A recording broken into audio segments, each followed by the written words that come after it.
Praise God and welcome to our fourth session of Getting Ready, part of our children's series. Now we're going to be looking at sizing up guitars, but before we do that, let's talk for a moment about the parent's role. You know, the role of the parent is important to help the child. We just need to support the child, encourage the child, and be able to discern whether or not the child is actually ready to start to play the guitar. And then you can, if you are able to, watch the child as they try to play and see if you can follow along and then help guide the child. It's not a reasonable expectation for a child between the ages of 6 to 10, around in those areas, to do this by themselves. They're going to need a little bit of guidance. 11 or 12, they might be able to try it, but even there, they still could use some guidance. Below the age of 6, I don't recommend too much. They would need a lot of guidance, and my method works really good from the age of 6 on. I have used it with 5-year-olds if they have a really good attention span. Now, in addition to following up and guiding, you're going to want to learn yourself if you want. That's the best way. Just kind of try to do it yourself. And when you've tried it, you don't necessarily have to continue, but you might want to enjoy it and play along with your child. Or maybe you already know how to play some. Even if you do, try to learn how to play in this manner, and it'll help improve your playing. So you're welcome to follow along. One of the important reasons why that is so is that it's easy for a parent to be looking at the child and saying, well, you know, why can't you do that? Well, if you try it yourself, you might realize that, oh, actually doing it is a little bit more than I thought. You know, not that it's that difficult. I think almost every step can be done. But there's a difference between watching and doing. Now, the child's role is just, first of all, have some type of desire to want to be able to play. So if they're interested in learning how to play the guitar, even at an age as young as 6, that's a wonderful thing to encourage. Then once they start playing, the openness to learning how to play, then they have to have the motivation to actually do the playing and hopefully enjoy playing it as they're going along.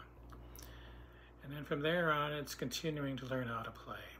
And that means practicing and the motivation to continue to practice and enjoy playing along.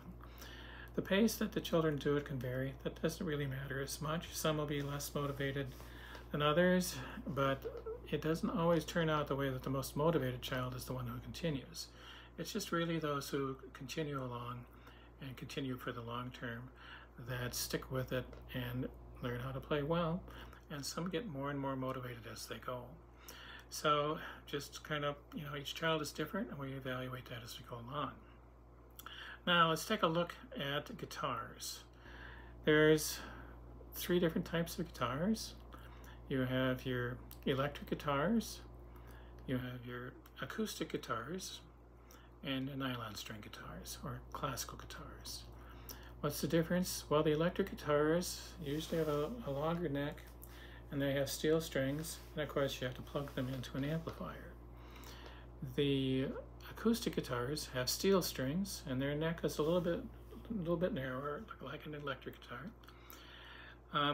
And because of the nature of the steel strings, they're harder to play for the youngsters.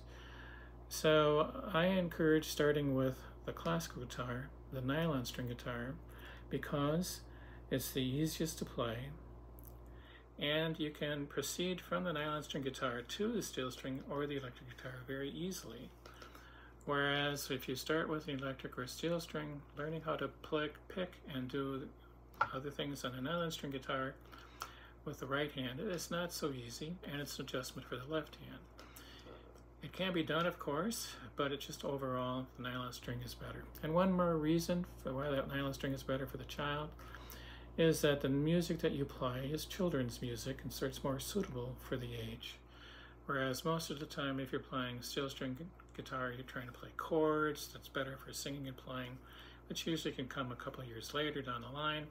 or electric guitar, which is more suitable for um, people in their teenage years, for dancing and for playing those types of music. It's better at that time, and they'll enjoy experiencing it more at that time than they will as a child. Those are my opinions, and others, decide what they like. But that's what's worked best in my practice. So now guitars themselves, we've got the full string guitar, a full string nylon string guitar, like this.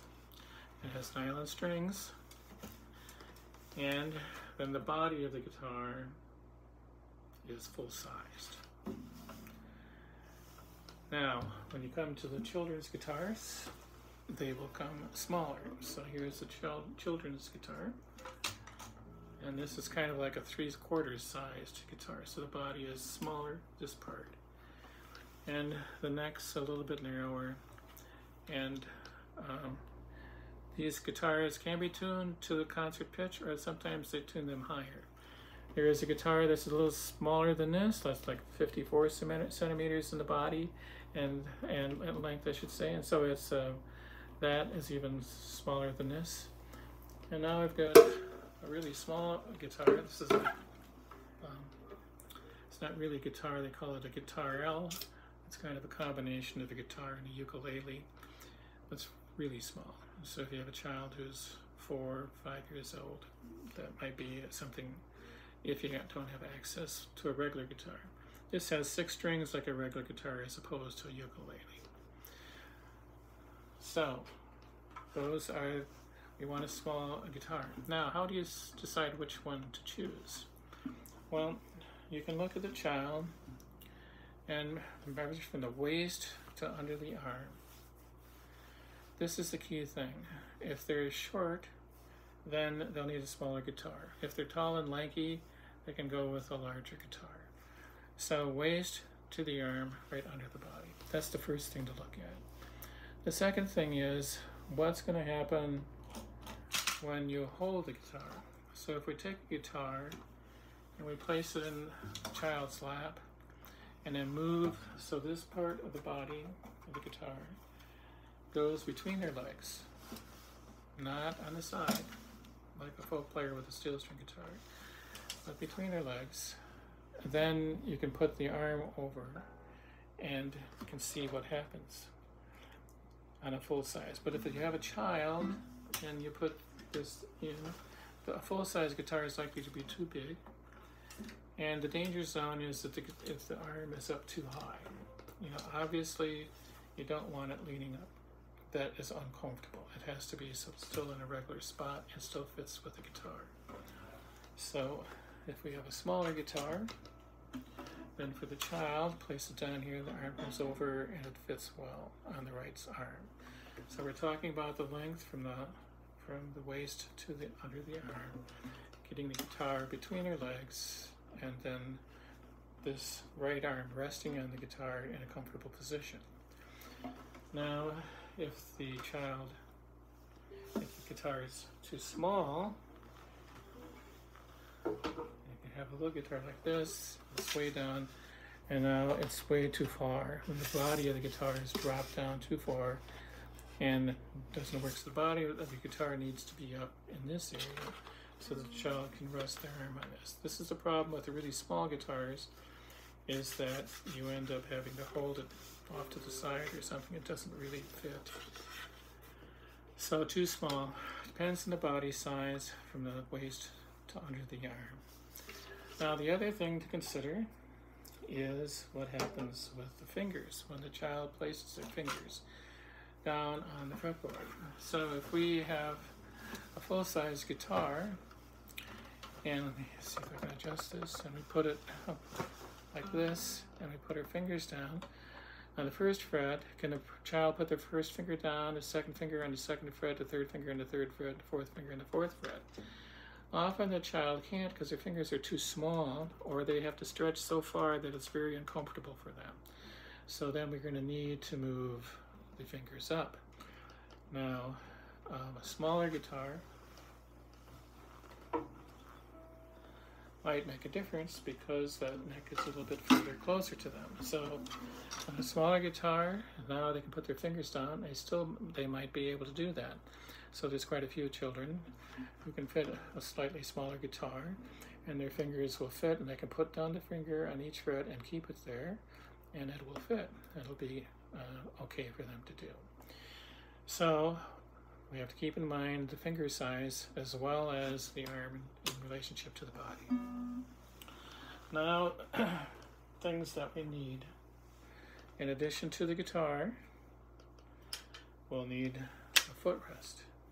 Some device to put your foot on, the left foot, to raise it up. So that will help get the guitar in position. So if I put the left footrest down on the floor, I put my left foot on it, then that means I can put my guitar so that this part will fit on it, and then it'll be in the right shape and closer to be able to play like this for a full-size guitar. Without the footrest, it kind of drops out of view. So if you can get a footrest at a music store, but if you don't have access to that, you can always use some books or magazines or something to put the foot up, your left foot up higher, so that the guitar can fit there. And the other thing that we need for most of the young students is a capo. This is a device that you put on the guitar on the frets to hold the strings down. So in essence, it makes the guitar shorter. So I'll take this little capo, and I say if I put it on the 3rd fret, like that. Now it's right behind the 3rd fret. It's holding the string down. Now I can play the guitar from here to here. Well, what the value of that is it makes so that the fingers, if they're short fingers, can be placed on the frets, whereas down here they couldn't reach it, it's too far. So this is important, to size the guitar for the body size, and then also for where their fingers would belong. So those two main things are the main points for finding the right guitar and the size for the child. So we need a footrest and a capo. Most of the children will play with the capo on the 3rd fret, or maybe even the 5th fret, but usually not higher than that.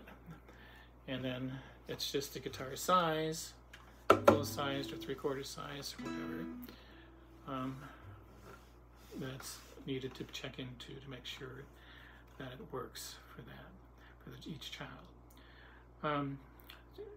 In general, the 6, 7, and 8-year-old will need a smaller guitar. 9-year-old probably too. 10, 11, and 12, depending upon, they could possibly go with a full-sized or a 3/4 size, depending upon their body structure. But usually the younger kids will need a smaller guitar.